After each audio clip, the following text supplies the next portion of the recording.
Welcome to trade Viaan channel. Tamil traders அனைவருக்கும் வணக்கம். இன்று நிஃப்டி மார்க்கெட் 7/1/2026 எப்படி இருக்குன்னு பார்க்குறோம். இன்றைக்கி எந்த ஒரு என்ட்ரியுமே நமக்கு கிடைக்கல. நம்மளுடைய லைன் இங்கே இருக்குது. லைனில் ரிஜெக்ட் ஆனால் புட் ஆப்ஷன் போடலான்னு வெயிட் பண்ணோம். பட்டு நமக்கு டச்சே ஆகலை.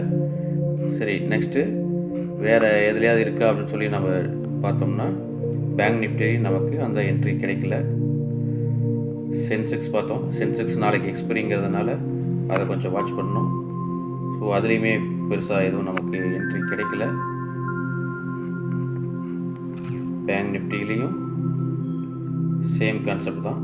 பக்கத்தில் கூட போய் டச் ஆகலைங்க, ரிஜெக்ட் ஆகலை. ஸோ இன்றைக்கி நம்ம எந்த ஒரு என்ட்ரியுமே எடுக்கலை.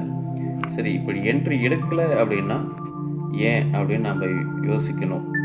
என்ட்ரி எடுத்திருந்தால் என்ன ஆயிருக்கும் அப்படின்னா, எந்த பக்கமே இன்றைக்கி மார்க்கெட் போகலைங்கிறத இது ப்ரூவ் பண்ணுது. ஒன் டைரெக்ஷன் எந்த பக்கமே போகலை அப்படின்ட்டு.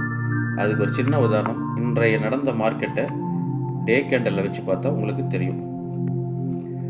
இது ஒரு எக்ஸாக்டான டோஜி. மார்க்கெட் எங்கே ஆரம்பிச்சதோ திரும்ப அங்கேயே வந்து முடிஞ்சிருக்கு. இதனால தான் நமக்கு என்ட்ரி கிடைக்கல. ஸோ இந்த மாதிரி நேரத்தில் நாம் அவாய்ட் பண்ணியிருப்போம். இது டோஜியாக வந்திருக்கும் அப்படிங்கிறது இன்றைக்கி காலையில் நமக்கு தெரியாது. மார்க்கெட் முடிஞ்சதுக்கப்புறம் தான் நமக்கு தெரியும். பட் நமக்கு என்ட்ரி கிடைக்கலன்னா இந்த மாதிரி தான் இருக்கும் அப்படிங்கிறத தெரிஞ்சுக்கணும். ஸோ இந்த மாதிரியான டேவில், இந்த மாதிரி டோஜியில் எங்கே ஆரம்பித்து அதே இடத்துல முடிஞ்சிருக்கு. எந்த பக்கம் போயிருந்தாலும் அடி விழுவும். கால் சைடு இருந்தாலும் அடி விழுவும், புட் சைடு இருந்தாலும் அடி விழுவும்.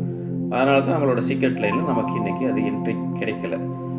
ஸோ இந்த மாதிரி நீங்களும் தெரிஞ்சு பண்ணணும்னு நினச்சிங்கன்னா நம்மளோட ட்ரேட் வியான் சேனலை கான்டாக்ட் பண்ணுங்கள்.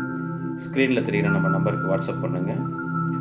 நான் சொன்ன தகவல் உங்களுக்கு பிடிச்சிருந்தால் சப்ஸ்கிரைப் பண்ணுங்கள், லைக் பண்ணுங்கள், நண்பர்களுக்கு ஷேர் பண்ணுங்கள். நன்றி, வணக்கம்.